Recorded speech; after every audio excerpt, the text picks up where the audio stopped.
primer modelo económico propiamente dicho, ¿no? Ese modelo tiene un nombre, a ver, ¿quién recuerda? Así como modelo de oferta y demanda, ¿ves? ¿Qué nombre tiene? No, no fue el modelo de la oferta y demanda, ¿fue cuál modelo? La frontera de posibilidades de producción. Correcto. Lorena, ¿no? Lorena. No, no, no, no, profesor. Entré con mi otro. ¿Tu apellido es Soy Mesa? Liz. Mesa. Mesa Mesa. Mitres. Sí. Bien. Decía Lorena. Pero bueno, es correcto, ¿no?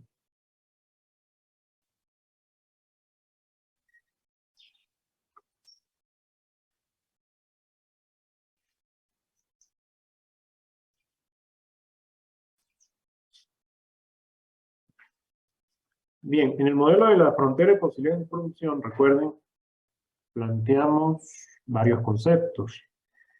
Uno de los primeros conceptos es que toda economía cuenta con una serie de factores productivos. Esos factores productivos, ¿cuáles son? ¿De qué depende la producción, por ejemplo? Factores productivos Profesor. están relacionados con la producción. ¿Cuáles son los factores de los cuales depende la producción? Profesor, Llamamos factores productivos. Profesor, ¿me escucha? Sí, un poquito bajo. ¿Ahora me escucha mejor? Sí, Ya, bueno, yo pienso de que los factores que intervienen en la frontera de producción sería la tecnología y los recursos que dispone la empresa los factores, sí, correcto. Uno es la tecnología, y los recursos que posee la empresa. recursos naturales. Ujú. Tu apellido es Gómez, ¿verdad? Sí, profesor. Además de los recursos naturales, ¿qué más, Brian? Pues depende de la tierra, factores de la empresa, la productividad, el capital. El capital, correcto. ¿Ok? Profesor, ¿se puede considerar la eficiencia? La eficiencia lo da la cantidad producida en un determinado periodo, dada la cantidad de factores. Más bien la eficiencia tiene que ver con el nivel de producción en un determinado periodo. Y esto a su vez depende de los factores de los que estamos hablando, ¿no? Entonces, directamente, ¿cuáles son los factores? Brian, tu apellido es Espinosa, ¿cierto? Sí, es Espinosa Palomino. Bien, entonces, voy a compartir acá un momento para recapitularles la idea, ¿no? No les voy a repetir la clase, solamente recapitular un poco algunos conceptos, ¿no? Ya hablamos de, vamos hacia atrás, factores de la producción, no sé si se está viendo. Sí, profesor, sí se ve. Ya. El trabajo. En primer lugar, necesitamos mano de obra, ¿no? Primer factor, diríamos, ¿no? No lo nombraron, de hecho. Hablaron de la tecnología, hablaron de los recursos y el capital. A ver, es que todavía hay unos compañeros que están ingresando, entonces me interrumpen. Esperemos que todos terminen de ingresar. A ver. A ver. Bien, creo que ya estamos todos. A los que llegaron tarde, por favor, entren al Moodle y pueden comenzar el examen. Ah, no, mentira. Tenemos que marcar la asistencia. Bien.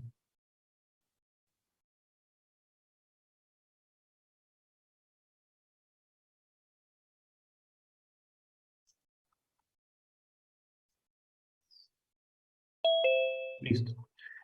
Creo que estamos todos. Continuamos. Entonces, hablábamos de la clase pasada, ¿no? Estamos recapitulando.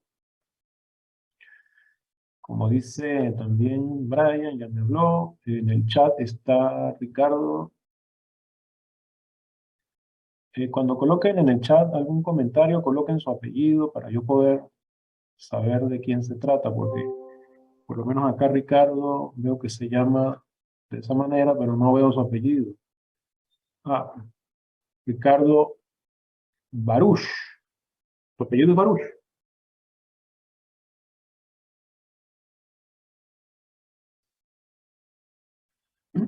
Coloquen en el chat siempre su apellido. Ah, Ayala, perdón.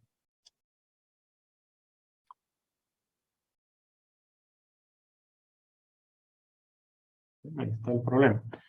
A ver, todavía viene alguien ingresando.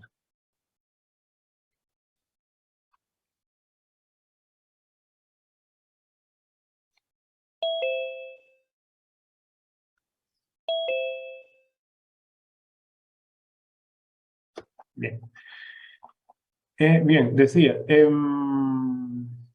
Ya, está bien. Ayala. Ayala, como decía, bueno, pues voy a tener que esperar a las 2:15 para poder comenzar la clase.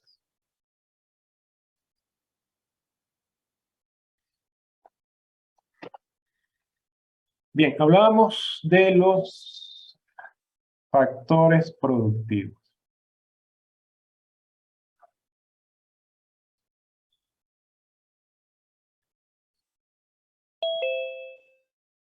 Y decíamos, bueno, decían ustedes que uno de los factores son los recursos con los que cuenta una empresa. Yo me imagino que se refieren a los recursos que llamamos tierra, ¿no? Recursos renovables, en general. También hablaban del capital. Cuando hablamos de capital nos referimos a ¿qué?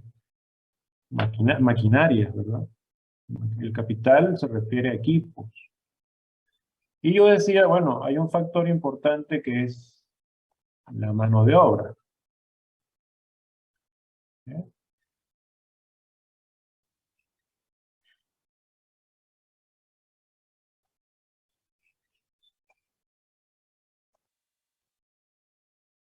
Cindy, por favor, el apellido.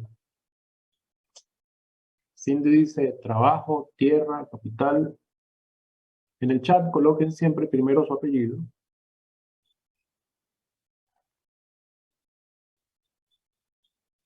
Y luego sí coloquen la respuesta. Ya. Cuapaya, los factores de producción es tierra, trabajo, capital y capacidad empresarial. Correcto, Jocelyn. Nos faltaba este factor, ¿no?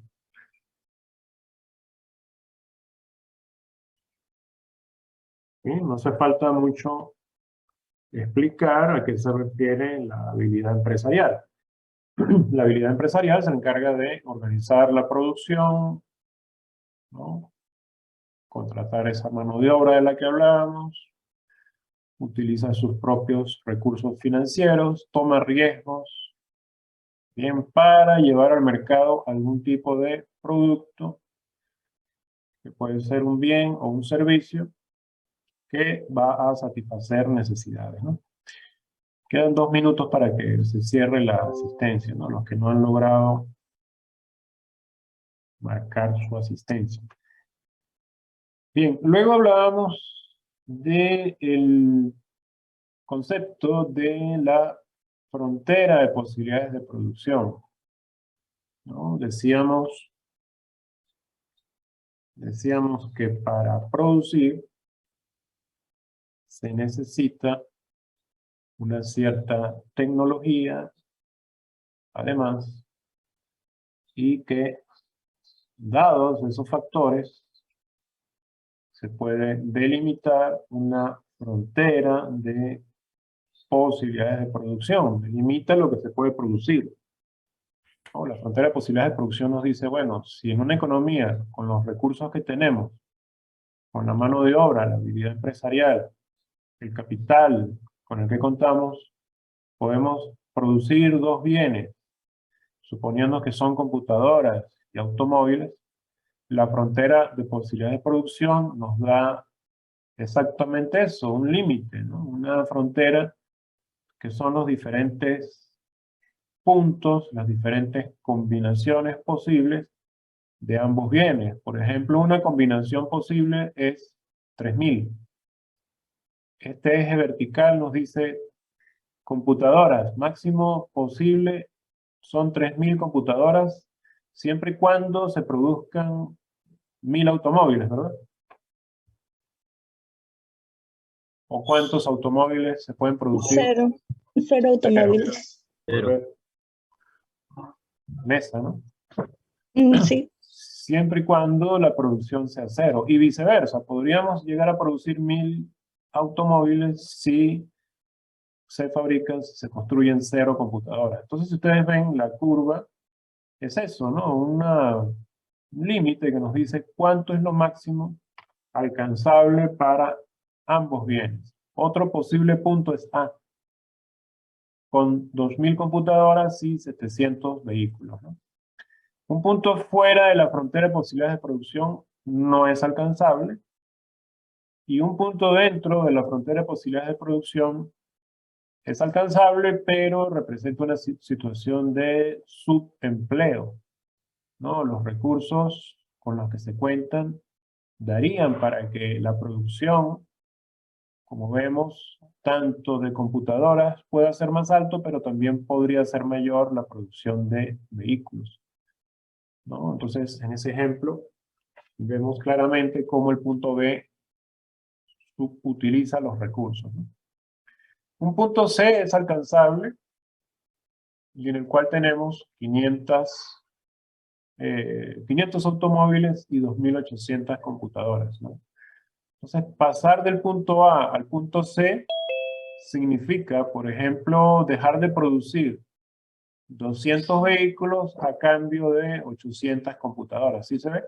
Si estamos en A, la producción es 700. sí se ven. Mientras que si estamos en C, se dejan de producir 200 vehículos, a cambio se producen 800 computadoras más, ¿no? Entonces decimos en economía, hay un costo de oportunidad, ¿no? Lo que sacrificamos para obtener algo. Bueno, ¿qué estamos sacrificando? 200 automóviles a cambio de 800 computadoras. Entonces el costo de oportunidad de 800 computadoras serían 200 vehículos, ¿no? Eso es lo que estamos sacrificando. Sacrificando entre comillas, ¿no? Entonces tenemos otro concepto que es el de costo de oportunidad. Pero también hay otros conceptos como el de crecimiento, el de avance tecnológico. Vemos cómo si hay un avance tecnológico, una mejora desplazaría la curva hacia arriba, y en cuyo caso lo que se podría alcanzar serían ya no 3000 sino 4000 computadoras.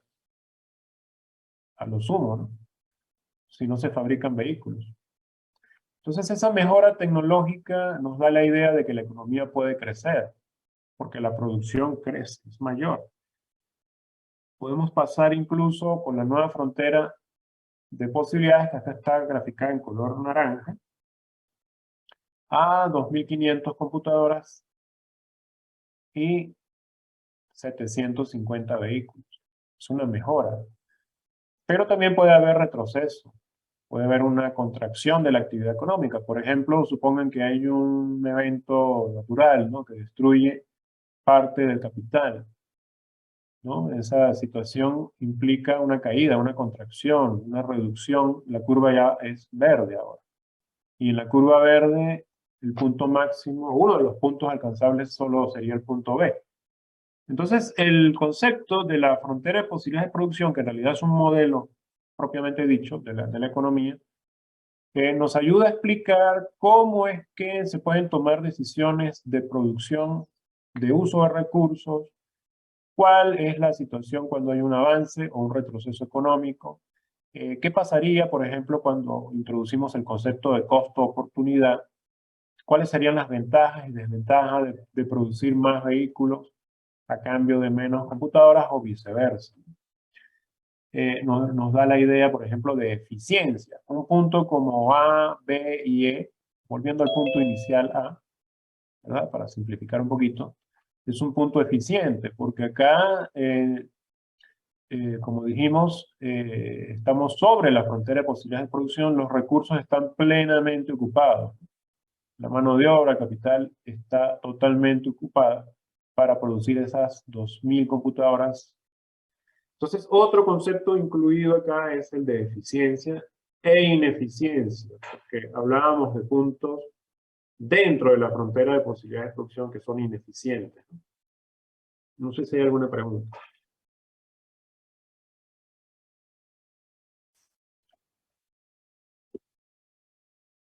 Introducíamos entonces el concepto de el empleo, el pleno empleo y el desempleo, ¿no? Entonces, como decíamos, todo punto dentro de esta curva es una situación de ineficiencia. Hay desempleo, ¿no? Por ejemplo, si tenemos recursos para producir comida y vestuario, lo máximo que podemos producir de ambos bienes está sobre la curva, ¿no? Hay pleno empleo en estos puntos. Y dentro de esta curva ocurre lo contrario, ¿no? Bueno, ya hablamos de la mejora tecnológica y queríamos introducir un pequeño concepto, ¿no? Vemos un poco las ideas de las que hablamos, ¿no? La eficiencia, la ineficiencia, el costo y de oportunidad, el crecimiento económico, ¿no? Ideas básicas de la teoría económica que son incorporadas en este modelo. Frontera de posibilidades de producción, ¿no? Se basa, como todo modelo, en una serie de supuestos. Los supuestos son para simplificar la realidad. En este caso, suponemos que hay dos bienes nada más. Y que los recursos están dados, ¿no? La cantidad de factores de la producción están determinados y también la tecnología, el conocimiento aplicado está fijo, ¿no? En un determinado periodo. Puede haber un avance a futuro, ¿no? Profesor, una consulta. ¿Cuándo la frontera es recta o cóncava? ¿Cuándo la frontera es recta o cóncava? Depende del costo de oportunidad. No se les olvide colocar el apellido. Tu apellido es Gómez, ¿no?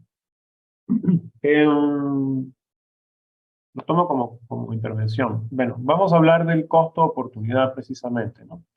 Que está acá dentro de los conceptos, miren. Está acá, ¿no? Cuando decimos costo de oportunidad, lo que nos estamos refiriendo es precisamente a la forma de la curva. Si la curva es recta, ¿no? Como vamos a ver ahora, el costo de oportunidad es constante. ¿Por qué? Bueno, porque la recta nos dice que la pendiente es constante. Nos dice que cada vez que cambiamos la producción de un bien, ¿no? Imagínense una curva, ¿no? Es variable, pero la pendiente en una recta es la misma. En ese caso, la pendiente la da el costo de oportunidad. Si el costo de oportunidad está fijo, es una recta. Si es variable, y ya vamos a ver en qué caso ocurre cada cosa, ¿no? Pero ya, o sea, vamos a ampliar un poquito la idea. ¿En qué casos puede ser el costo de oportunidad constante? Cárdenas. Lo tomo como intervención. David. El caso de una curva de frontera de posibilidad de producción, que es constante, su pendiente es una recta. En este caso, la frontera de posibilidad de producción, lo que nos está diciendo es que siempre podemos cambiar una cierta cantidad de un bien a cambio de otro. No, esa curva ya no es cóncava. Vamos a suponer que hay dos bienes que son carne y papas. Esto lo introducimos en la clase pasada. Y hay un ganadero y un agricultor, ¿no? Cada uno de ellos quiere consumir de ambos bienes. y dedican su tiempo disponible, que son 40 horas a la semana, para producir papas, para criar ganado o para ambas cosas, ¿no? Este modelo ya lo hablamos, ya lo planteamos en la clase del otro viernes. Y decíamos que los datos que nos da la producción, tanto de carne como de papas, es la cantidad de horas que necesitan cada uno de ellos para producir un kilo. El agricultor necesita 20 horas para un kilo de carne, mientras que el ganadero produce 1 kilo por hora. Mientras que con respecto a la cantidad de papas, el agricultor necesita 10 horas y el ganadero 8. ¿No? Estos datos están dados, digamos. Si se trata de una consulta o una evaluación, ya estos datos los tenemos que dar a ustedes, ¿no? Y a partir de esta información podemos construir la frontera de posibilidades de producción, ¿no? Ambos, agricultor y ganadero, cuentan con su trabajo, tienen su capital, tienen sus recursos, ¿no? Tienen su mano de obra y tienen un recurso adicional que es el tiempo. El tiempo es limitado. En este caso vamos a suponer que ellos dedican 40 horas por semana para producir carne, papas o ambos, ¿no? Por lo tanto, con esta información inicial, ¿no? Si el ganadero puede producir 1 kilo de papa cada 8 horas, pues necesita 5 horas, dedica las 40 horas para producir 5 kilos de papa, ¿no? 5 por 8, 40. Y dado que el ganadero produce 1 kilo de carne por hora, pues lo máximo que puede producir a la semana son 40 kilos.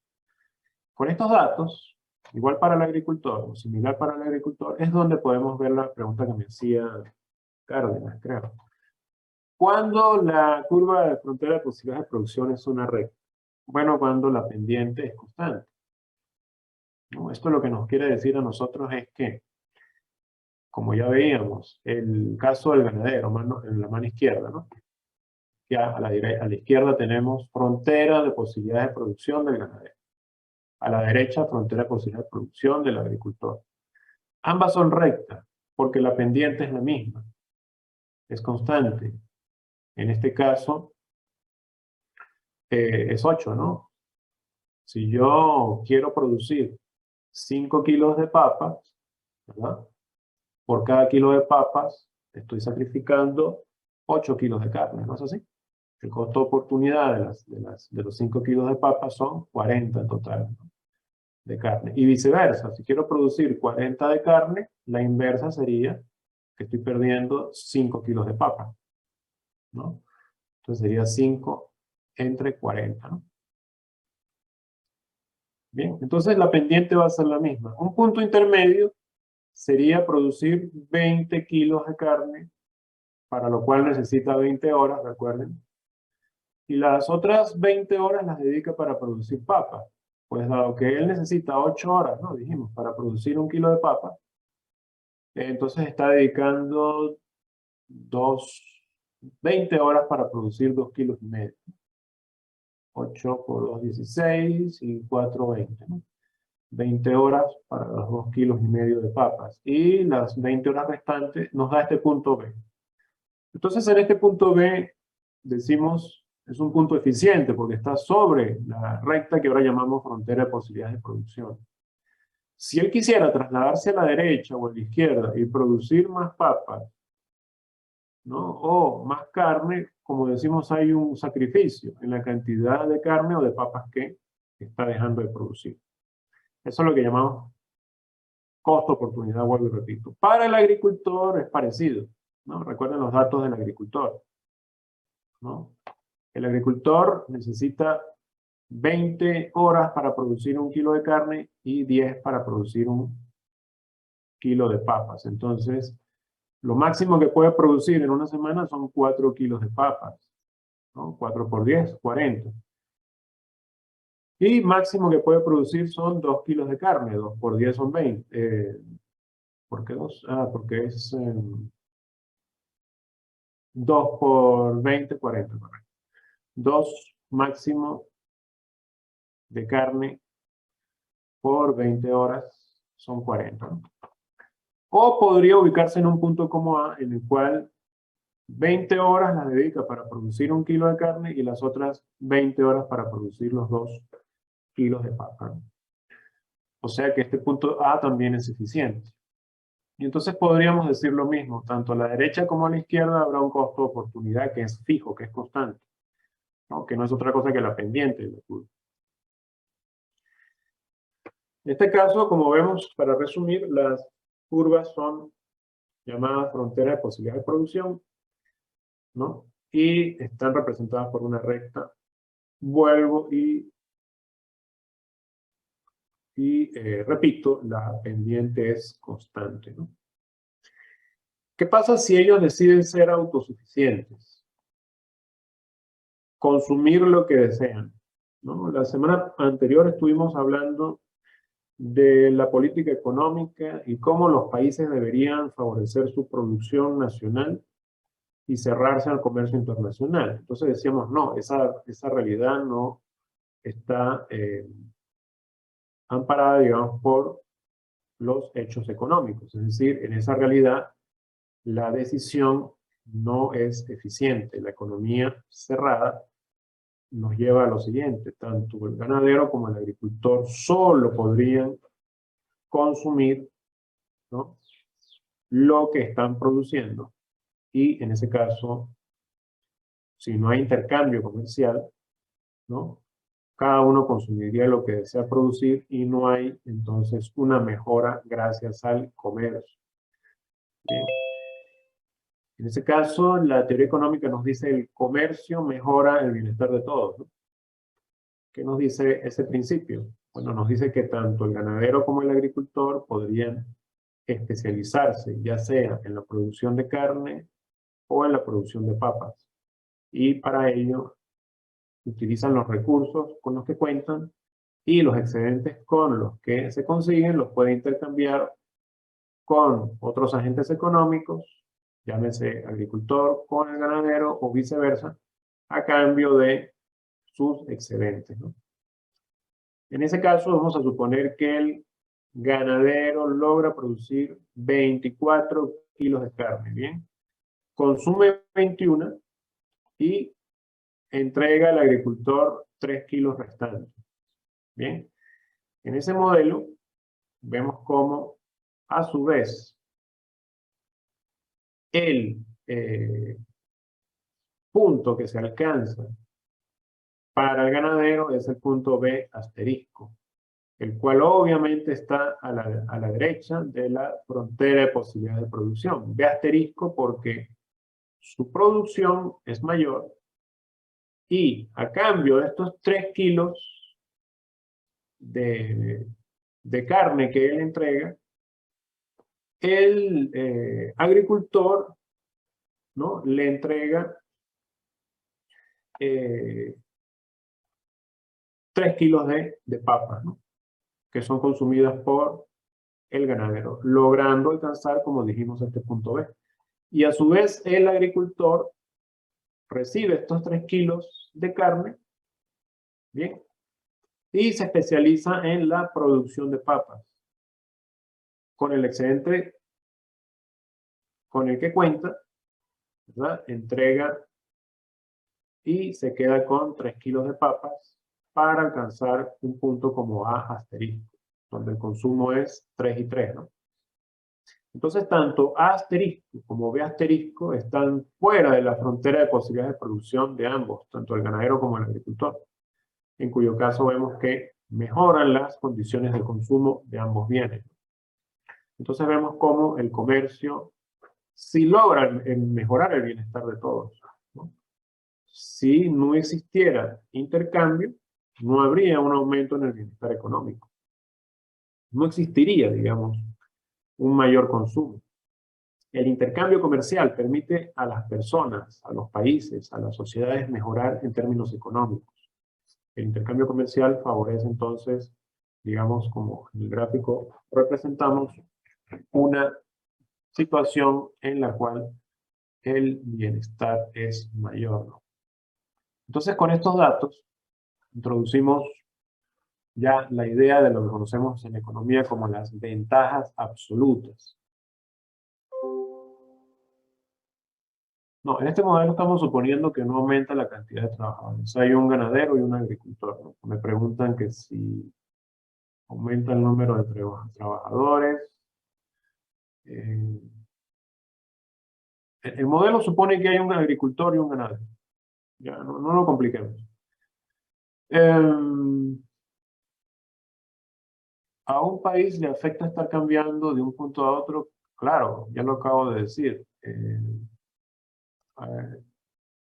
De un punto a otro en su frontera de posibilidades de producción.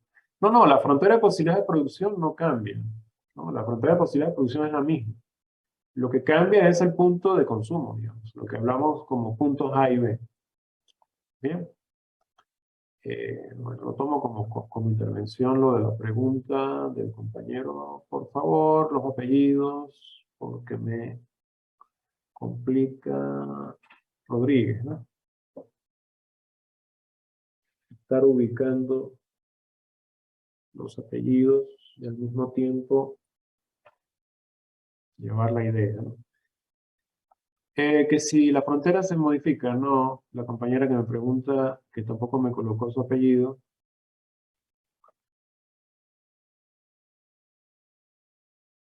No modifica la frontera de posibilidades de producción. Vuelvo atrás, para que quede la idea un poquito más clara.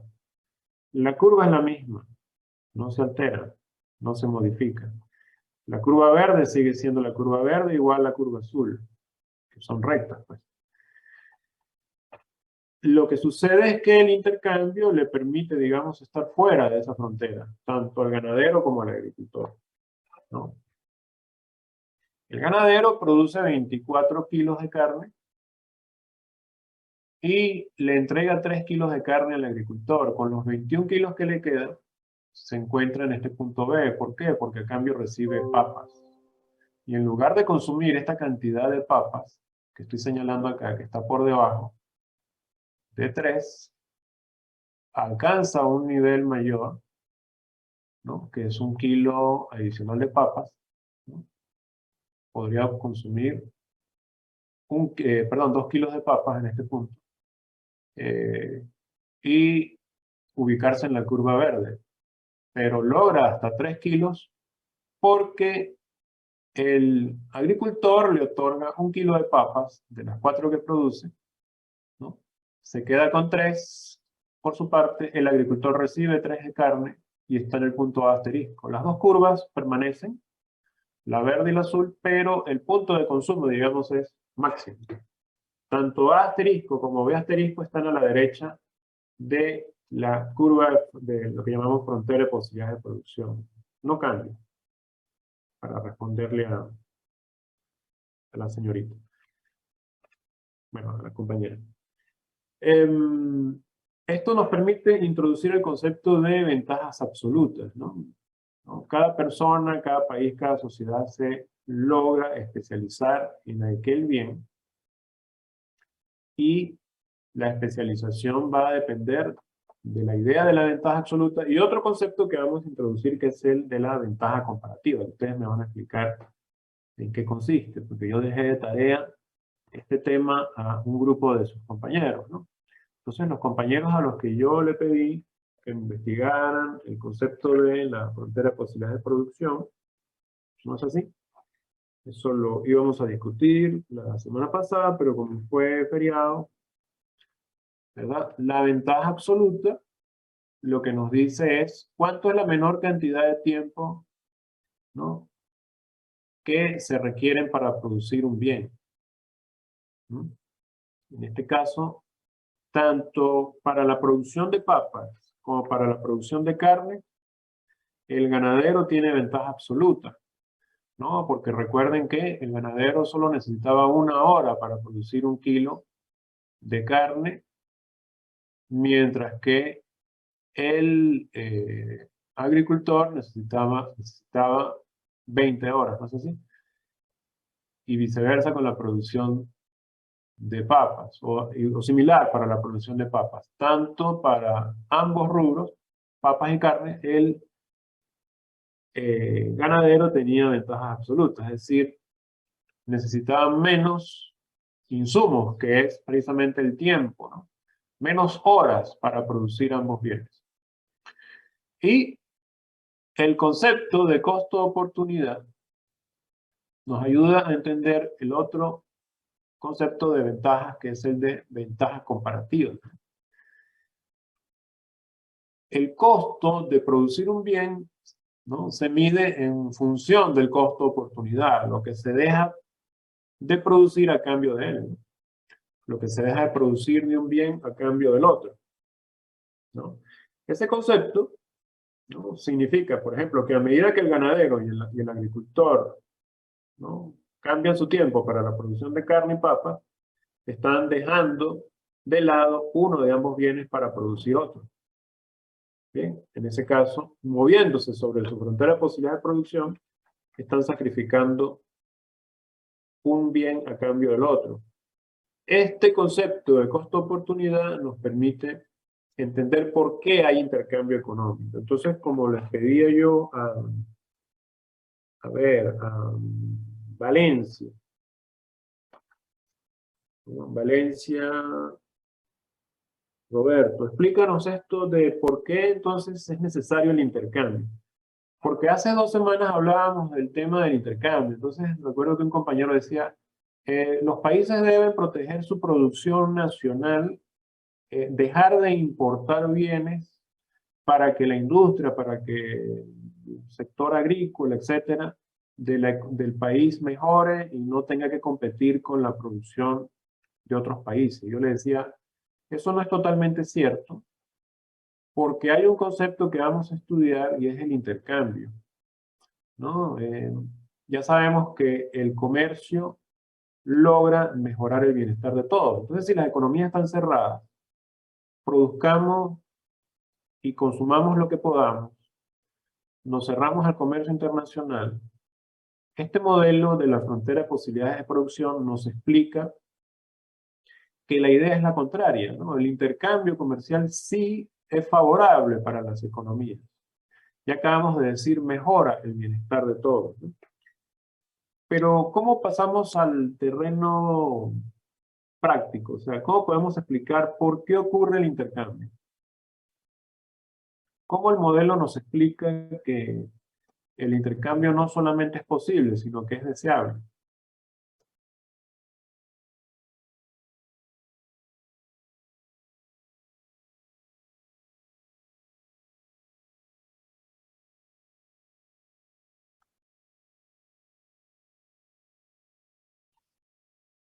¿Cómo lo vemos? ¿Cómo se logra ver esto? Profe, yo creo que el intercambio se genera por la necesidad que tienen las personas. O sea, ya que, como en el ejemplo que vimos, la producción de uno era menor que la de otro en alguno de los bienes, entonces se generaba una necesidad y había un beneficio que podían ganar. Correcto. ¿Tu apellido es? ¿Tu apellido es, por favor?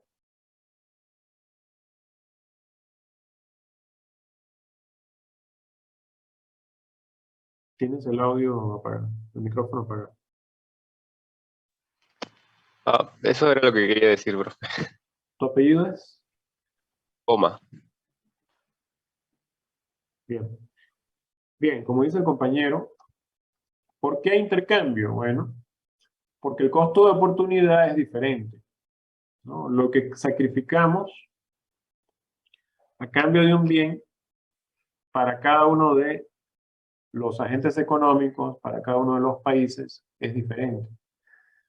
Aquellos bienes que representan un menor costo de oportunidad significan una ventaja en términos de lo que llamamos precisamente ventaja comparativa, ¿no? La ventaja absoluta, ¿cómo la medíamos? En la cantidad de horas necesarias para producir un bien, ¿no? Mientras que la ventaja comparativa la utilizamos lo podemos medir a través del concepto de costo-oportunidad. Para producir 1 kilo de carne, ¿no?, el ganadero, por ejemplo, sacrifica 1/8 de kilos de papas. ¿No es así? dado que él puede producir 40 como máximo de carne, ¿no? Y lo máximo que puede producir son 5 kilos de papa. Entonces, si nosotros queremos calcular este costo de oportunidad de producir 1 kilo de carne que está acá, ¿no? Entonces, lo que hacemos es, por cada kilo de carne, ¿cuánto de papas estoy perdiendo? ¿No? Entonces, si yo estoy produciendo 40 kilos de carne y dejo de producir 5 kilos de papa, ¿no es así? Por cada kilo de carne, ¿cuánto de papas estoy dejando de perder? Estoy dejando de producir, quiero decir. Entonces estoy dejando de producir 1/8 de kilo de papas, ¿no? Este es lo que llamamos el costo de oportunidad para el ganadero. O viceversa, si queremos producir 1 kilo de papas, ¿bien? Por cada kilo de papas se dejan de producir 8 de carne. Recuerden que la relación es de 40/5, ¿no? Entonces, por 1 kilo de papas, 5 por 8 son 40 en total de kilos de carne dejados de producir. El costo de oportunidad por cada uno de esos 5 kilos es 8 de carne. Y para el agricultor, de manera similar, el costo de oportunidad de producir 1 kilo de carne es de 2 papas, o 2 kilos de papas. Y la inversa, pues, es el costo de oportunidad de producir papas, que es 1 medio. Entonces vemos acá que hay claramente diferentes razones, ¿no? Para especializarse en la producción de uno de ambos bienes. La razón, ¿no? Es precisamente el cociente que llamamos costo de oportunidad. ¿Quién tiene el menor costo de oportunidad en la producción de carnes? Obviamente el ganadero, 1/8, mientras que el agricultor tiene 2. Mientras que por el lado de la producción de papas, el costo de oportunidad menor es 1 medio. Entonces podemos decir que el agricultor, porque 1 medio es menor a 8, ¿no? El agricultor tiene ventajas comparativas en la producción de papas, mientras que el ganadero lo tiene en la producción de carne. Y por lo tanto, esta diferencia en los costos de oportunidad lo que nos está indicando es hacia dónde especializarse y llevar el producto al intercambio. Entonces, ¿cómo se especializa en este caso el ganadero y el agricultor? Dependiendo de dónde está el menor costo de oportunidad. Quien tenga menor costo de oportunidad en producir carne debe dedicarse a la producción de carne, en este caso el ganadero. Quien tiene menor costo de oportunidad para la producción de papas es el agricultor. Debe dedicarse a la producción de papas e intercambiar con el ganadero. Es decir, el ganadero tiene ventajas comparativas en la producción de carne y el agricultor en la producción de papas. ¿No? Dado que, repito, el agricultor tiene un costo de oportunidad de 1 medio contra 8 representado por kilos de carne en cada kilo de papas que produce, ¿no? Y viceversa para el costo de oportunidad de la producción de carne, ¿no? Que es menor para el ganadero. Entonces decimos, la ventaja comparativa favorece el intercambio, ¿no? El agricultor en la producción de papas para intercambiarlos por carne y el ganadero al revés, ¿no? En la producción de carne. Entonces, dado estos conceptos, podemos decir, ¿no?, que hay diferencias en los costos de oportunidad, diferentes ventajas comparativas, ¿no? Y, por lo tanto, cada uno de estos agentes económicos se debe especializar en la producción de un bien, ¿no?, para intercambiar por el otro. A ver, Guerrero, explícanos un poco esta idea. ¿Por qué sería imposible para una misma persona tener ventajas comparativas en la producción de ambos bienes? ¿Yo, profe? Guerrero, ya, ¿no? Porque considero que se debería de especializar en lo que es más productivo, así hay un mayor rendimiento.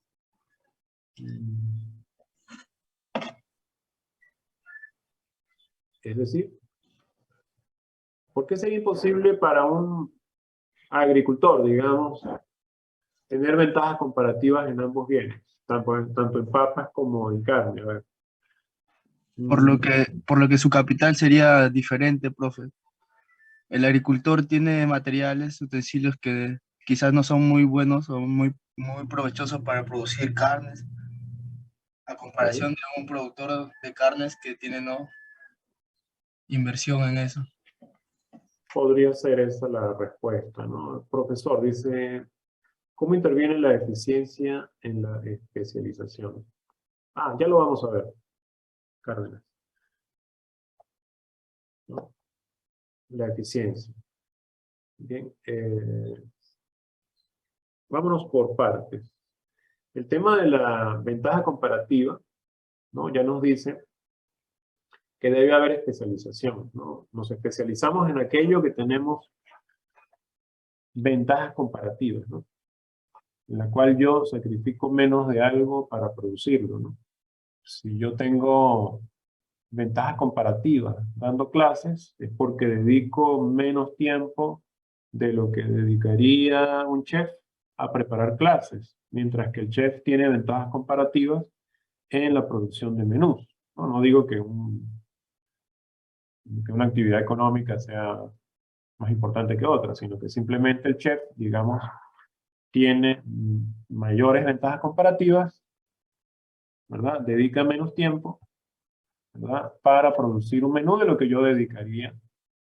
Y a su vez, yo lograría preparar clases más rápido que un chef, ¿no? Digamos, esa es la idea. Entonces, ¿en qué me especializo yo? Yo me especializo en dictar clases, ¿no? Y el chef se especializa en la producción de menús. Entonces, evidentemente el chef me vende a mí menús y quizás él no quiera recibir clases, pero yo insisto para pagarle con clases de economía, ¿no? Quizás acepte y quizás sea más importante el menú. Eso ya lo dice el mercado, ¿no? No lo digo yo.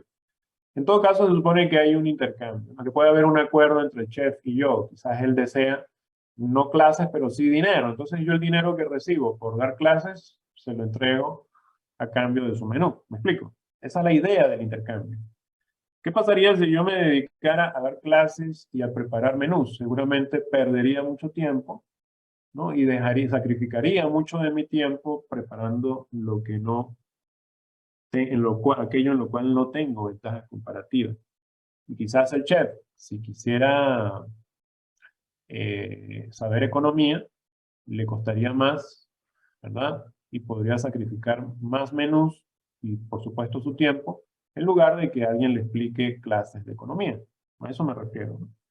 Entonces, sería imposible que una misma persona tenga ventajas comparativas en la producción de ambos bienes. Prácticamente tendrían, como dice acá, que tener exactamente la misma curva, ¿no?, de posibilidades de producción, ¿no?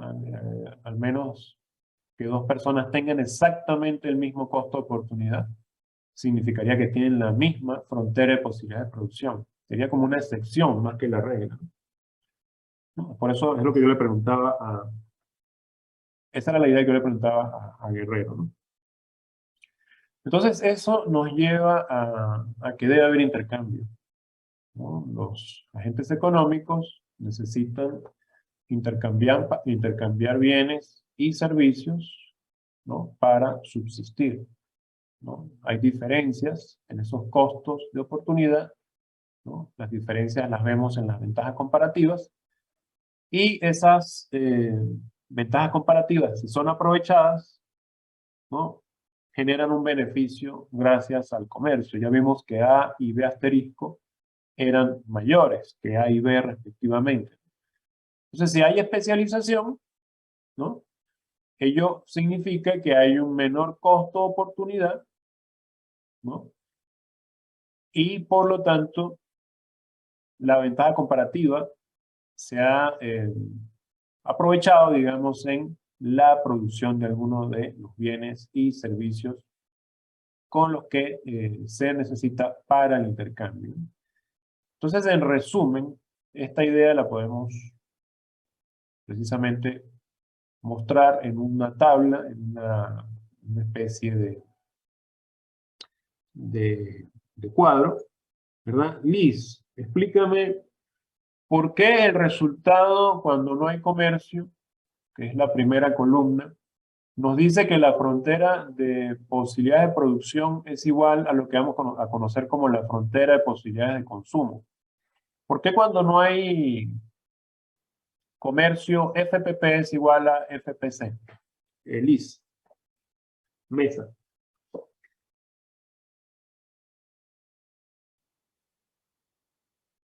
¿No está?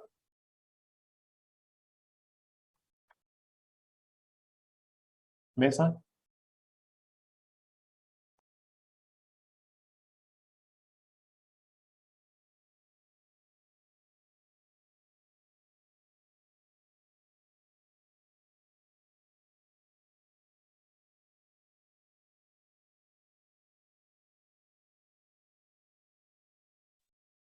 No está, ¿no?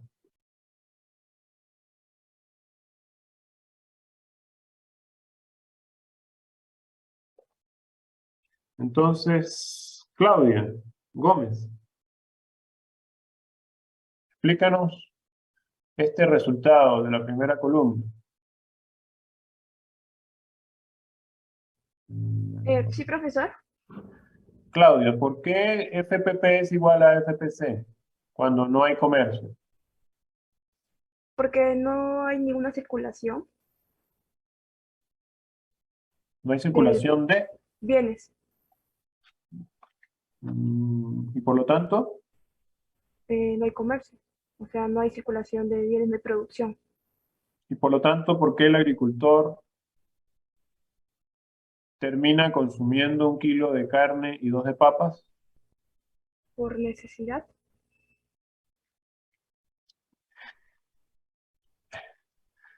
¿Por qué no consume más de 1 kilo de carne o 2 de papas? A ver, Claudia. Porque hay un límite en la frontera de producción. Entonces, al no contar Ah, con los recursos, entonces no se puede producir cuando no tiene los medios suficientes para poder hacerlo. ya, ok. Exactamente, más o menos esa es la idea, ¿no? Vamos a redondear un poco mejor. Ok, profesor.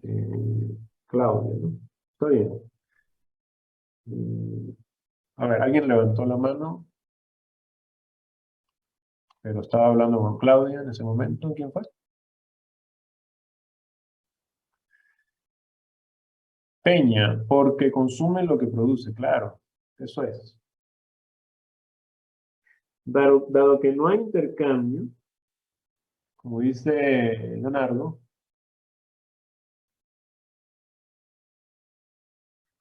¿no? Solamente puede consumir lo que produce. En este caso, el famoso punto B, ¿no? Era el punto donde producía y consumía 1 kilo de carne y 2 de papas, ¿no? Y el punto A está acá, para el ganadero, con 20 de carne y 2,5 de papas, ¿no? Entonces decíamos, su frontera de posibilidad de producción coincide con su frontera de posibilidad de consumo, ¿no? Si se cierra al comercio, claro, esta idea ha traído algunas economías en el pasado, ¿no? Algunos economistas han propuesto este tema de la política de sustitución de importaciones, ¿no? La economía se cierra, consumamos lo que logramos producir, pero se cierra, digamos, la idea del intercambio. El intercambio, como vemos acá, el resultado del comercio rompe, digamos, la frontera de posibilidades de producción, vamos a decirlo así. No necesariamente lo que se consume es lo que se produce. El intercambio le permite, por ejemplo, al agricultor, ¿no?, especializarse en la producción de papas. Fíjense que él produce 4 kilos de papas, se especializa en ello porque era donde tenía las ventajas comparativas, ¿recuerdan? El agricultor tenía ventajas comparativas en la producción de papas. Produce 4 kilos de papas. Recuerden que necesita a la semana 10 horas por kilo. Por lo tanto, dedica sus 40 horas para producir los 4 kilos de papas, ¿no? Y no produce ni un solo kilo de carne. Y a su vez, el ganadero dedica 24 horas para la producción de 24 kilos de carne. Se especializa en la producción de carne, ¿no? Y de las 16 horas que les restan, porque son 40 horas a la semana, puede producir 2 kilos de papa, ¿no? Pero recuerden que él necesitaba 8 horas por kilo de papa, ¿no? Entonces, la especialización permite el intercambio, ¿no? El comercio viene acá. El agricultor recibe 3 kilos de carne y otorga 1 kilo de papas. Mientras que el ganadero entrega esos 3 kilos y a cambio recibe el kilo de papas del agricultor.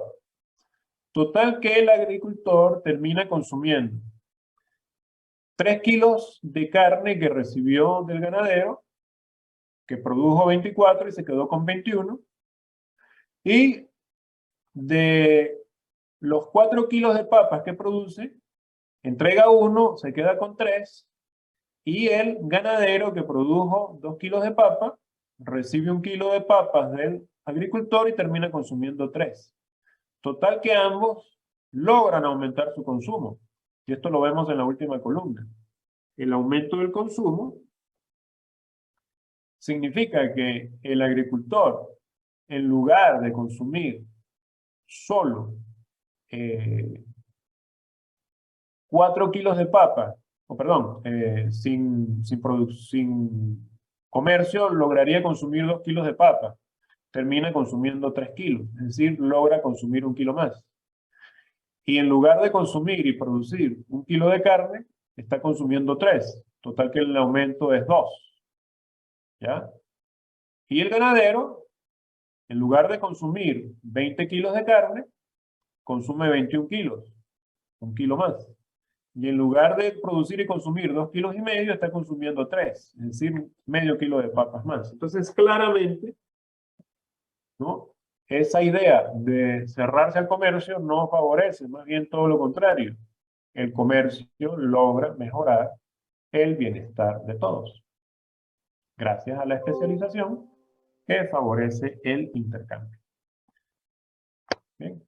Y hay economistas que han propuesto la idea contraria, aunque parezca mentira, en muchas de las economías incluso parecidas a la peruana, en el cual, por ejemplo, en el caso de Argentina, yo les comentaba, es un ejemplo clásico de cómo se aplicó una famosa idea de llamado programas o políticas de sustitución de importaciones, que se basaba precisamente en que la economía debería protegerse, digamos, de la producción extranjera, cerrar, aumentar los aranceles, y lo que ha ocurrido, como ustedes saben, como resultado es el encarecimiento de los procesos productivos.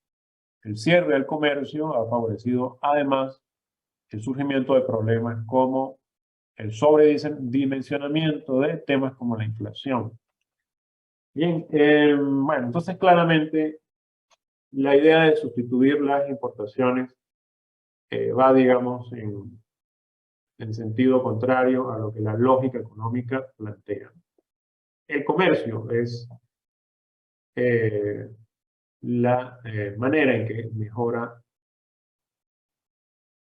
el bienestar de todos. No sé si hay alguna idea final, Pablo Bedoya, que tú querrías complementar sobre este tema.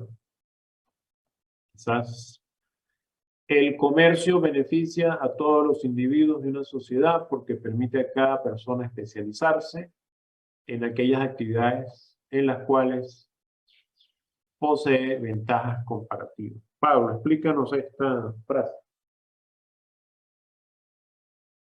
Bedoya. ¿Por qué es cierto que el comercio beneficia a todos, entonces? Bueno, por lo que acabo de decir. ¿Cómo lo resumirías con tus palabras, Pablo? A Pablo le pedí que participara hoy día, ¿no? ¿No está? Quizás Alejandro Sosa, Sí, profesor, esa idea que vemos acá, ¿cómo la explicas con tus palabras? a ver, que cada individuo al especializarse, tiene una ventaja de producción y intercambia con otros que tienen otras ventajas de producción. Eso, más que nada. Ah, Roberto,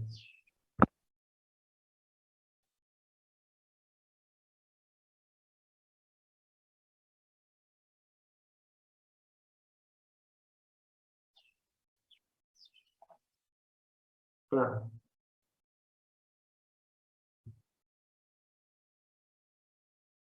Claro, claro.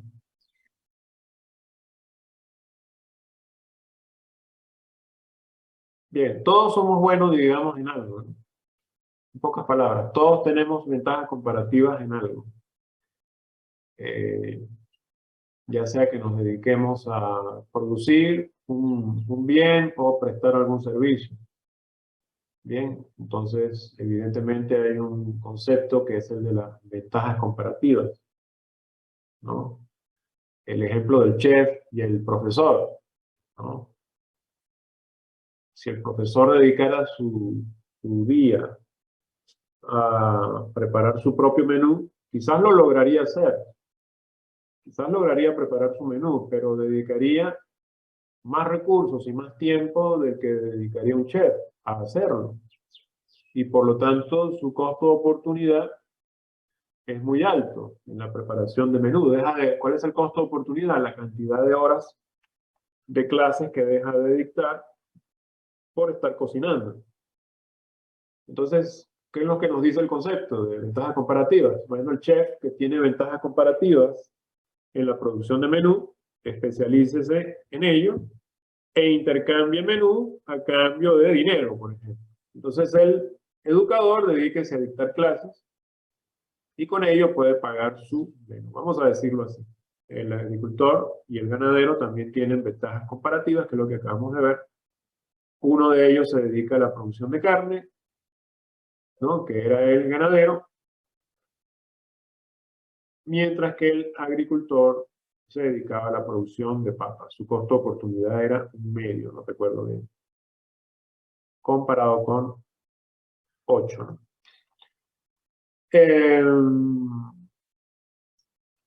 La producción eficiente, entonces, que era la pregunta que me hacía, creo que Cárdenas, anteriormente, ¿dónde se ve la eficiencia, ¿no? ¿Dónde se ve la eficiencia? Bueno, todavía están llegando los compañeros a clase. Se alcanza cuando no se puede producir más de un bien, sin dejar de producir otro. Ese es el concepto de eficiencia, ¿no? Tanto A como B y C son niveles de producción eficiente, ¿verdad? No podemos seguir aumentando la producción de un bien sin sacrificar alguno de ellos. Si lo podemos ver mejor, quizás con respecto al punto D.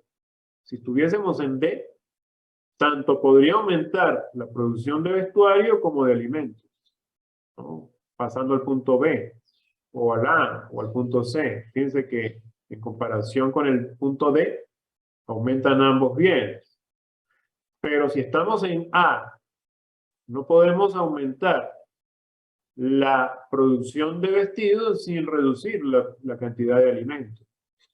Y viceversa, no podemos aumentar la cantidad de alimentos pasando a C sin reducir la cantidad de vestuario. Entonces, A, B y C son niveles de producción eficiente, donde todos los recursos disponibles están plenamente ocupados.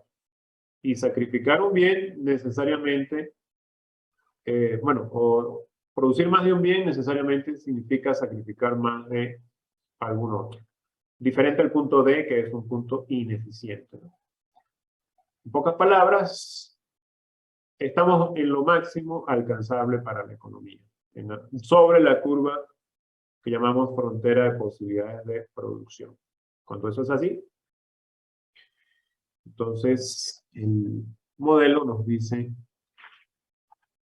la producción, repito, es eficiente.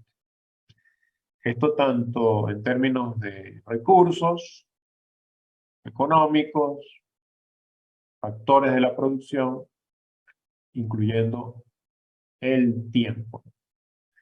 Hay un tema de disyuntiva que ustedes ya conocen. Producir más vacunas, ¿no? En lugar de, por ejemplo, pagar otros servicios. Para una sociedad también hay disyuntivas. A ver, Guapaya dice, creo que el comercio es capaz de beneficiar nuestras necesidades como personas. Además, nos capacita en el área de trabajo según nuestra especialización. Correcto. Esa es la idea de fondo, ¿no? Ese chat que la compañera. Sería bueno que los chats lo copiaran también para todos, ¿no? Bueno, bien. ¿Alguna duda sobre este punto? Bueno, en definitiva, entonces, conceptos importantes, ¿no? El de factores de producción. ¿Cuáles son los factores de producción? ¿Qué significa el concepto de costo de oportunidad? ¿Cómo entendemos la eficiencia, la ineficiencia? ¿Qué significa el crecimiento y el retroceso económico? ¿Qué es el pleno empleo? ¿Qué es el subempleo? ¿No? La idea de disyuntivas. Y por supuesto el modelo de frontera de posibilidades de producción, que nos habla de las ventajas absolutas, las ventajas comparativas, cómo las entendemos, ¿no? Cómo relacionamos esta idea con el intercambio y la especialización. Para demostrar al fin lo que dice la compañera, ¿no? Que el comercio, como planteaba nuestro principio, logra mejorar el bienestar de todos. Bien. A pesar de que es uno de los grandes principios de la economía, vuelvo al punto, ¿no? Ha pasado de largo y economistas incluso han publicado textos que hablan de vivir con lo nuestro. Hubo un economista que escribió un libro llamado Vivir con lo nuestro. Un clásico y que se tomó, digamos, como base para la aplicación, digamos, de ese tipo de políticas o programas llamados de sustitución de importaciones, que va completamente en contravía a lo que los principios de la economía nos dicen. Hay otras maneras de favorecer la actividad económica y no es precisamente la más feliz cerrando las fronteras al comercio. De eso se trata. No podemos vivir solo con lo nuestro. Bien. Preguntas.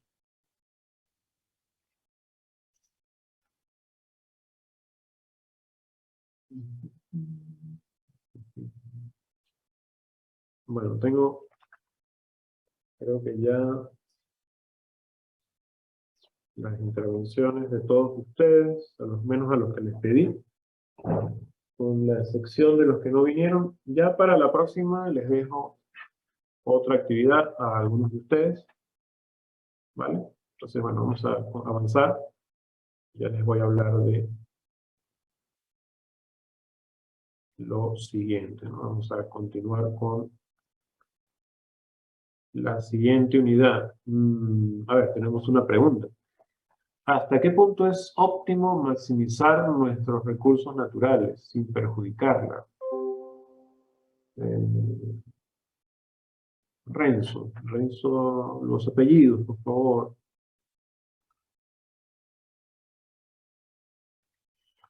Okay. Baltasar. Hay una disciplina en economía que se denomina precisamente economía de los recursos naturales. Según la economía de los recursos naturales,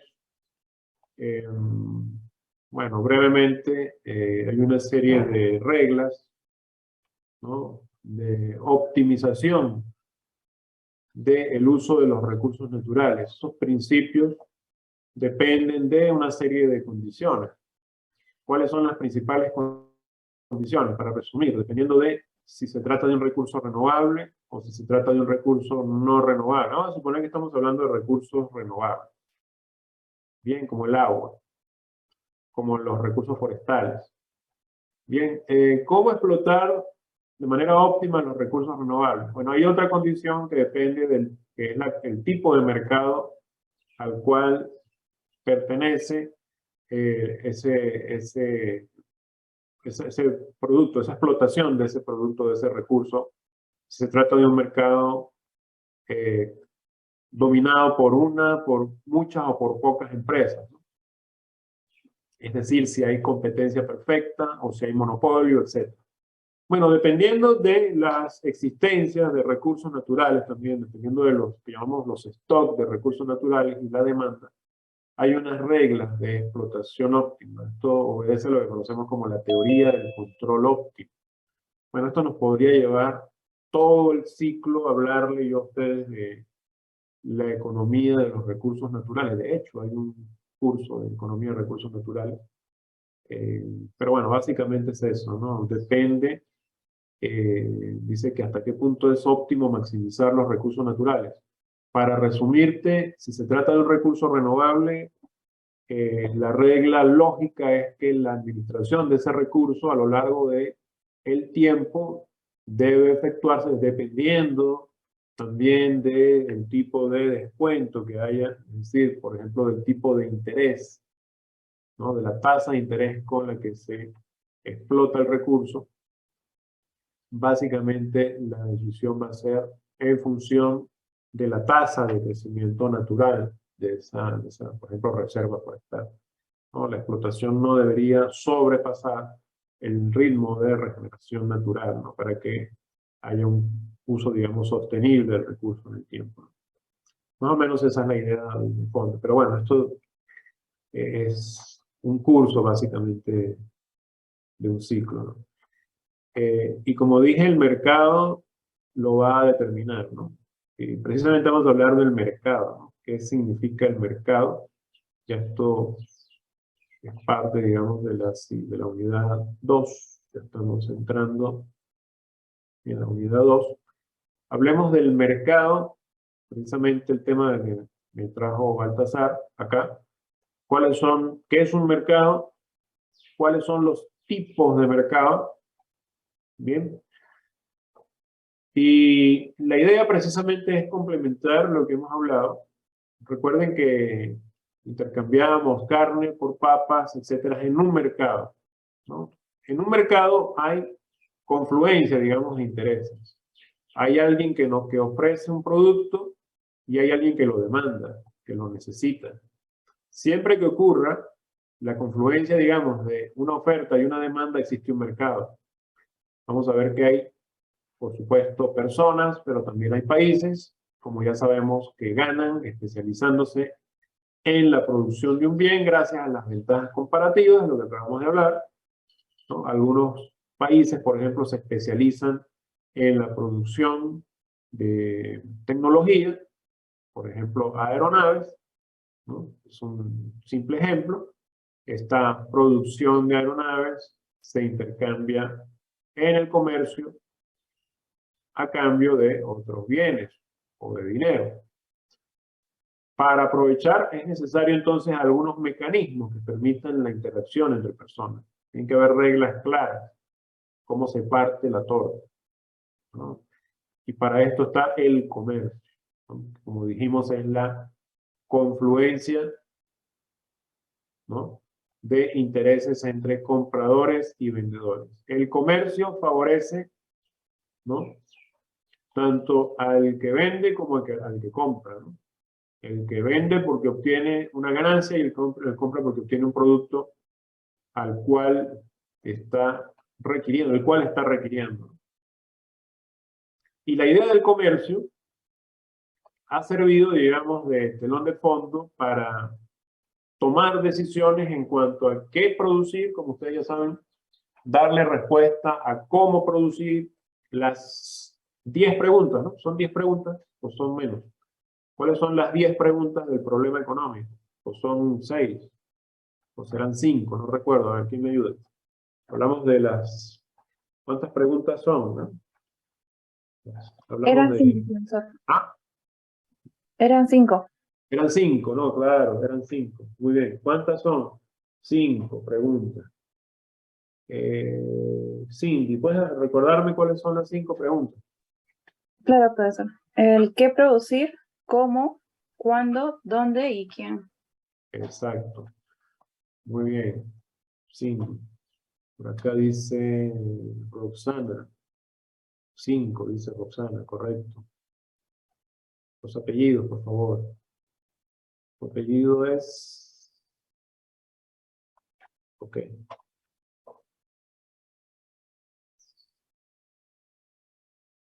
Dice que son 5, correcto. David dice que cuándo, cómo, dónde y para quién producir. Muy bien. Eso es así. Cómo, qué, dónde, cuándo. Faltó quién, ¿no? Jocelyn. Pero bueno, está bien. Exacto, hay 5 preguntas. 5 preguntas que se formula la economía, digamos, que forman parte de lo que llamamos problema económico.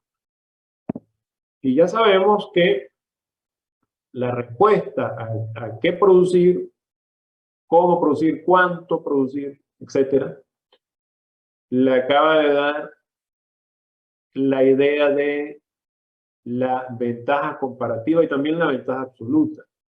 La da, digamos, el comercio, el intercambio. El modelo de la frontera de posibilidades de producción nos explica que los individuos, que las sociedades necesitan especializarse y por lo tanto intercambiar en el mercado. Más sin embargo, la realidad es que los mercados están constituidos por personas, ¿no? Obviamente el mercado no necesariamente es un lugar físico, ¿no? El mercado es precisamente, como dije, aquella institución en la cual confluyen los intereses de alguien que vende y alguien que compra. Y eso puede suceder incluso de manera virtual, como ustedes muy bien saben, ¿no? Hoy en día, con la tecnología, no necesitamos ir a un lugar físico, un supermercado, por ejemplo, para adquirir algo. También podemos hacerlo de manera virtual, ¿no? Y no necesariamente compramos bienes, también podemos adquirir servicios, ¿no? Y bueno, el cielo es el límite, ¿no? Entonces, el comercio favorece ese intercambio entre personas. Más sin embargo, como dije, el intercambio ocurre entre individuos, entre personas. Son agentes económicos. Y siendo personas, ¿no? El resultado del comercio no siempre ha sido el más favorable posible. De hecho, hemos hablado de que el Estado a veces logra mejorar los resultados del mercado porque existe un concepto que es el de fallas del Estado, o fallas de quién. Hay un concepto que es el de fallas del gobierno, o fallas de quién. ¿Por qué el Estado interviene? Porque hay fallas de... ¿Por qué es necesario a veces que el Estado regule a través de un ministerio del ambiente? A ver, porque hay fallas del mercado. El mercado a veces falla, ¿no? Y por lo tanto, puede darse situaciones en las cuales ese resultado del mercado no favorece a la mayoría de la población. Porque al fin de cuentas el mercado son instituciones sociales, son personas que están detrás del comercio. Y por supuesto cada quien busca sus mayores intereses, ¿no? Si bien es cierto, el intercambio favorece a los individuos, cada quien busca su máximo bienestar. Y en ese interés particular, muchas veces, digamos, el resultado ha sido el más desfavorable, o al menos el no más deseable posible, ¿no? Hemos, por ejemplo, hablado de la explotación de la mano de obra, ¿no?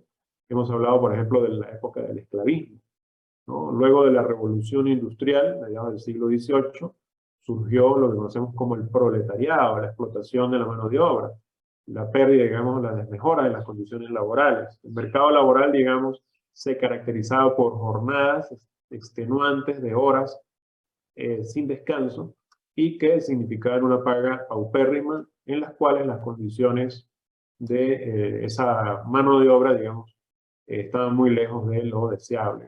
Entonces el mercado falla, y evidentemente esa idea fue arrastrada por pensadores económicos, sociales, políticos, empezando por este individuo que está aquí. ¿Aquí quién es?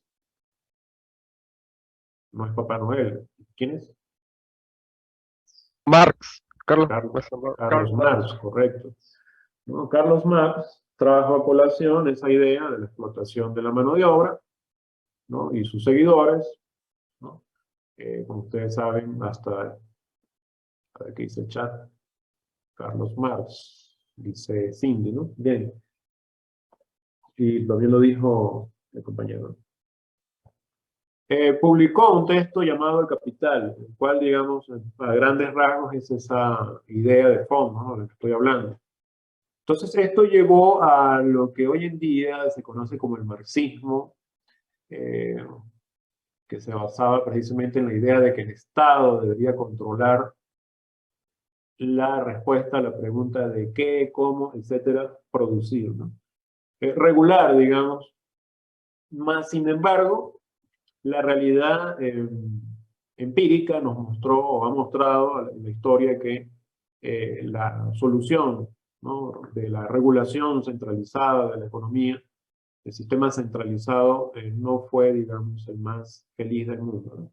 De hecho, la mayoría de las economías que pertenecieron al llamado bloque comunista, hoy en día se han, digamos, apegado a la ley del mercado, ¿no?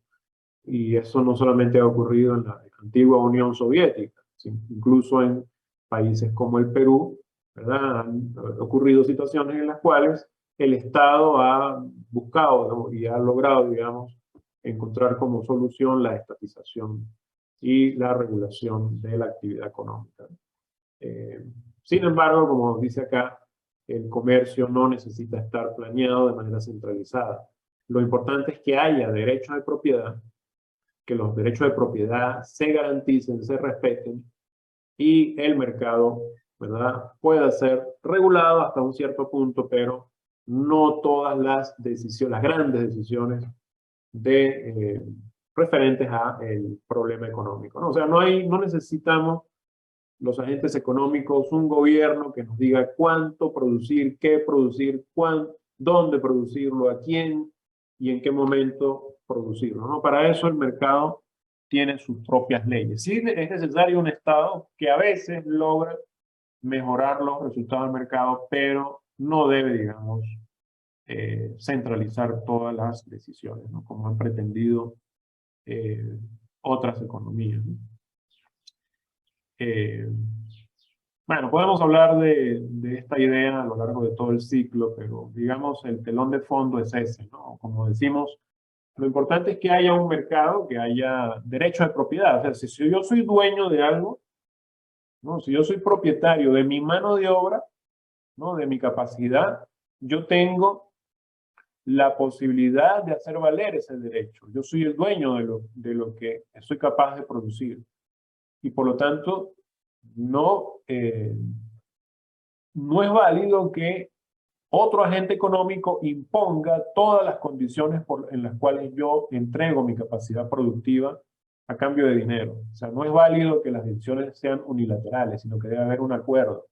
Porque yo entrego mi capacidad productiva y a cambio debo recibir algo, ¿no?, que satisfaga mis necesidades, ¿no? Entonces, bueno, esto trajo toda una revolución, ¿no?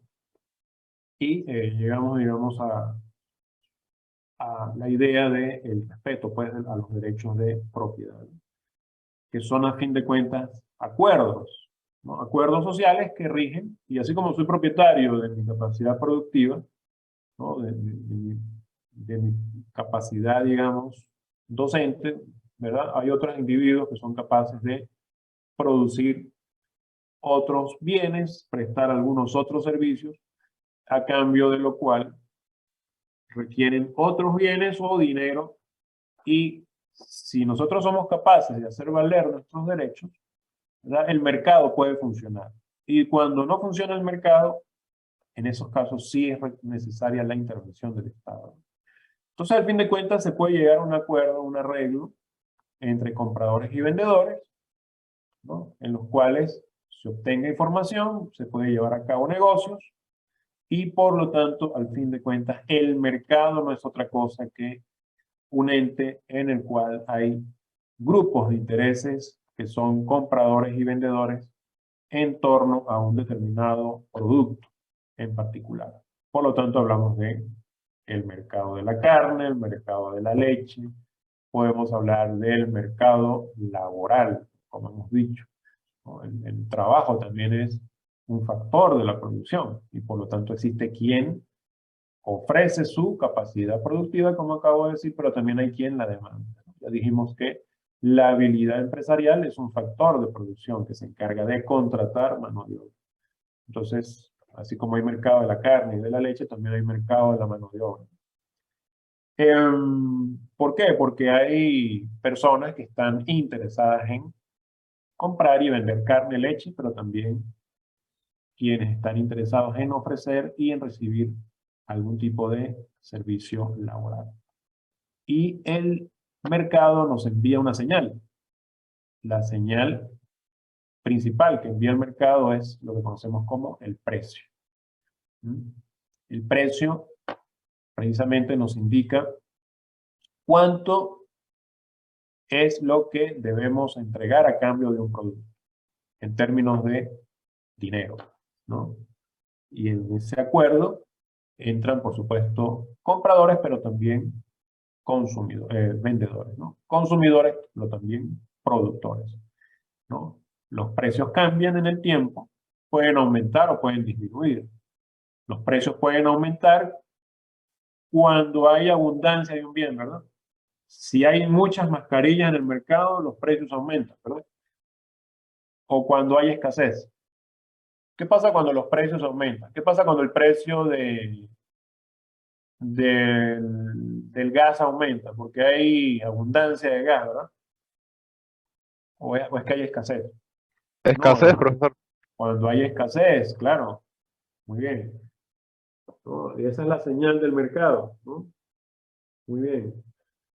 Si, por ejemplo, cuando estábamos comenzando con el tema de la pandemia, vimos cómo los precios de la mascarilla comenzaron a aumentar desproporcionadamente, era precisamente una señal sinónimo de escasez de mascarillas, ¿no? Porque había mucha demanda en comparación con la cantidad de mascarillas disponibles, como lo mencionó la prensa en su momento, ¿no? Bueno, esto es manera de ejemplo, y así como podemos hablar de mascarilla, podemos hablar del gas. ¿Qué está pasando con el gas hoy día? Por ejemplo, en Europa. ¿Qué está pasando? Está disminuyendo el precio del gas, ¿verdad? ¿O está aumentando? Está aumentando. Porque Aumentando. más provenía de Rusia, si mal no recuerdo. ¿Ah? Está aumentando por justamente el conflicto que hay con Rusia y Ucrania. Claro, hay un conflicto bélico en el que está involucrado el principal proveedor de gas en Europa, que es Rusia, y ello evidentemente ha llevado a una situación de escasez, lo cual significa reducción en la capacidad de comprar el producto. Mora, ¿no?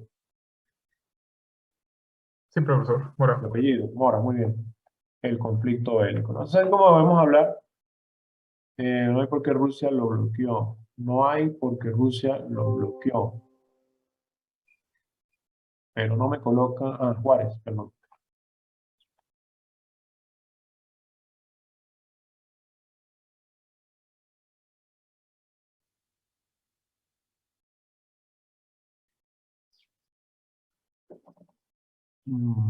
Porque Rusia lo bloqueó. Eso no es tan cierto, ¿no? Pero bueno, eso es una historia muy larga que contar en este momento. Eso es lo que nos dicen los noticieros realmente. Pero no es totalmente cierto. Deben investigar sobre el tema, ¿no? ¿Qué es lo que realmente está pasando? Y todo lo contrario, si los precios caen, es señal de abundancia de un producto, ¿no? Por ejemplo, ¿qué pasa si hay un exceso de oferta de petróleo? ¿No? Los precios del petróleo tienden a caer y por lo tanto habrá un punto en el cual se equilibra el mercado. Hay un acuerdo entre compradores y vendedores, porque si hay mucha oferta de petróleo, digamos en algún momento, si se supera esta situación, etcétera, podemos, digamos, retornar a una cierta normalidad en el cual pues, se esperaría que los precios caigan, ¿no? O podría suceder que, aunque la producción no sea abundante, la demanda no sea muy grande también. Puede ser que no haya suficiente demanda, ¿no? Entonces, si países como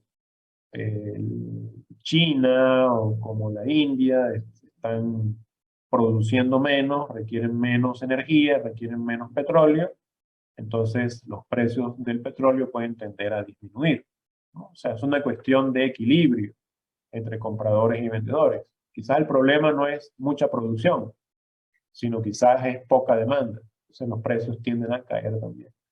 Hay un equilibrio en el mercado para que ocurra una transacción. Entonces digamos que el gobierno del mercado está tanto por el lado de la oferta como por el lado de la demanda. O sea, ¿quién gobierna? ¿Quién manda el mercado? ¿No? ¿Quién es el jefe, digamos, en el mercado? En una serie de los años 80, ¿no? Bueno, el jefe es tanto el productor, pero también el vendedor, como decíamos.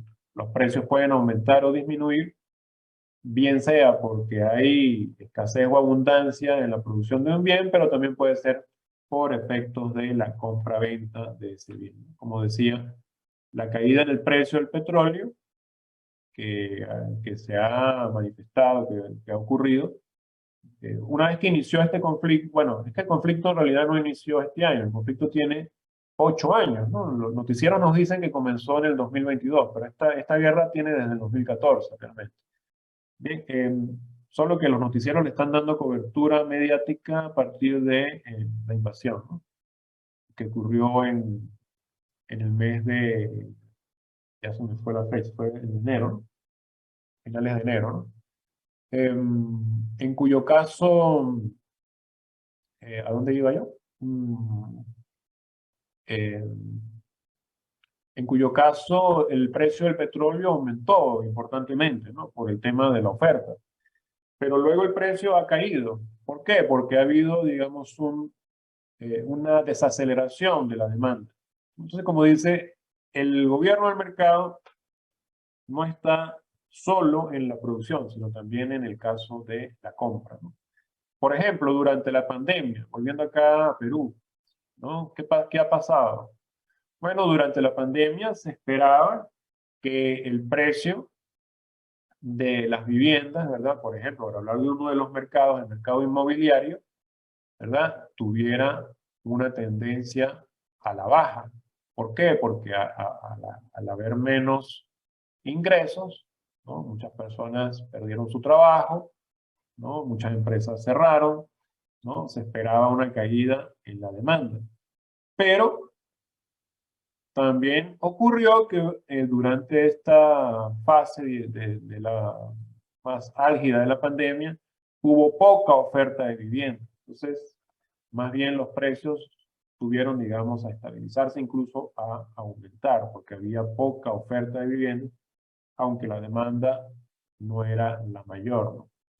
Entonces, digamos, como decía la lámina anterior, hay un equilibrio entre compradores y vendedores. Y quien gobierna el mercado es tanto la oferta como la demanda. Los mercados sirven entonces para conciliar los gustos de los consumidores, ¿no? Y para ello también es necesario algún tipo de capacidad tecnológica, ¿no? Entonces, en definitiva, un mercado puede ser un lugar físico, como ya dije, puede ser un supermercado, puede ser un lugar en el cual acuden personas a adquirir algún producto, obviamente, ¿no? Un establecimiento puede ser un mercado, pero el mercado también puede ser virtual, ¿no? Son, a manera de ejemplo, supermercados, las ferias, pero también el mercado es una institución, como en el ejemplo de la Bolsa de Valores de Lima, donde, al fin de cuentas, la condición para hablar de un mercado es que exista compradores y vendedores de un determinado producto. Personas interesadas en adquirir un bien y personas interesadas en venderlo. Siempre y cuando se cumplan esas condiciones, se habla de un mercado. A ver, ¿qué dicen por acá? Los compradores son quienes gobiernan el mercado, ya que la economía se basa en sus necesidades. De ahí se produce la demanda y la oferta por los intereses de las personas. Sí, pero si los intereses de las personas gobiernan el mercado, también esas demandas satisfechas dependen de la capacidad de producción. O sea, podemos nosotros requerir mucho petróleo, pero si estamos aumentando la demanda de petróleo y no hay suficiente oferta, entonces posiblemente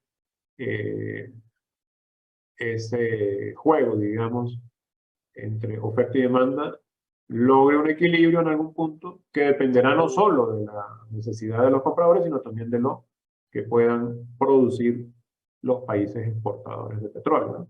Entonces vuelvo al punto, la compañera que me escribió, lo tomo como nota, ¿no? Es cierto, la demanda es importante, pero también es la oferta, ¿no? Ambos, en definitiva, gobiernan el mercado. Para la próxima, les voy a pedir que me investiguen este ejemplo, este caso de GameStop. Bien, y les voy a pedir que me investiguen acerca de los tipos de mercado a los compañeros, que ya se nos está acabando el tiempo, ¿verdad? A los compañeros que voy a indicar, ¿no? Por favor.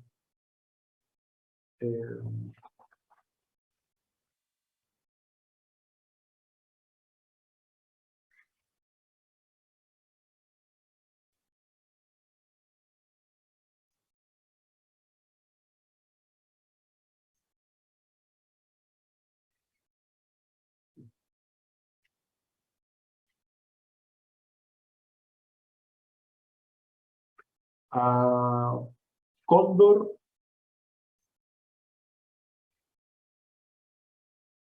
Paola, por favor me da OK.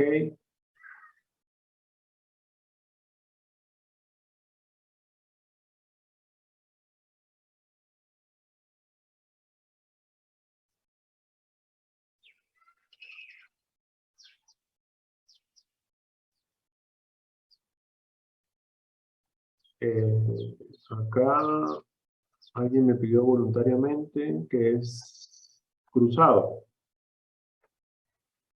¿Sí? Piero. ¿De acuerdo?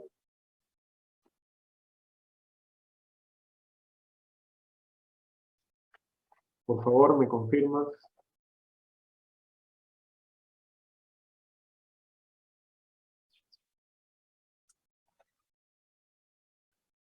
OK, dice que sí. Pacara Bueno, voluntariamente me parece mejor, ¿no? Pacara Natalín. Me parece mejor, voluntario. La tarea es lo que acabo de decir, acerca del caso de GameStop, Poma, y acerca de los tipos de mercado. Quiero que me hablen de cuáles son los tipos de mercado, cuáles son las estructuras de mercado, no sé. Entonces, Poma, ¿no? Josué. ¿De acuerdo? Y también para terminar con otro voluntario que está por acá, que es Ramos, creo. Ajá, Ramos, ¿no? Y Ramos.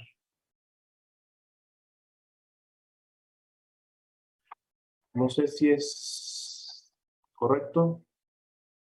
James o James. No sé si es James o como el futbolista, James. Solo sé que es Ramos. James, ¿no? Está bien, entonces investigo sobre el caso de GameStop. No, GameStop. A ver.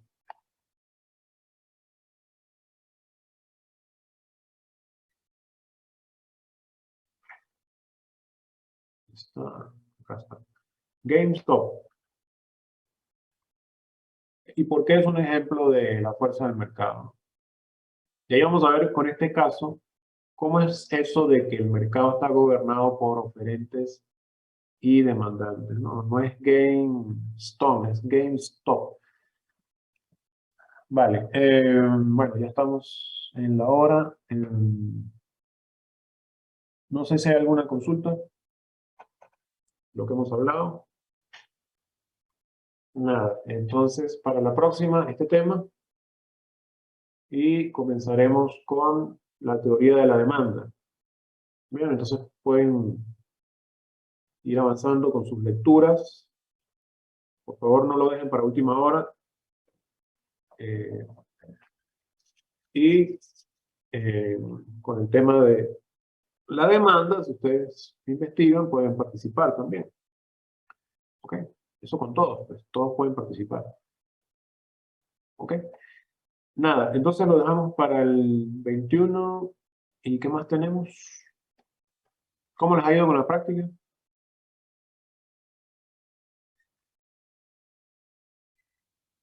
¿Cómo les fue con la PC? Uy, Aún no tenemos los resultados, profesor.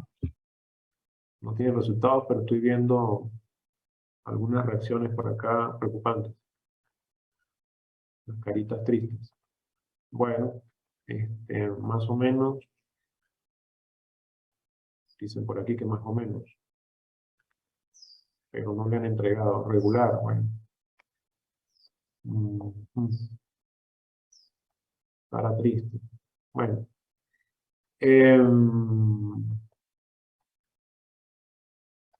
Bueno, espero que vaya mejor la próxima. Cualquier consulta por el correo, entonces, nos veremos viernes y gracias a los que han participado. Cuídense.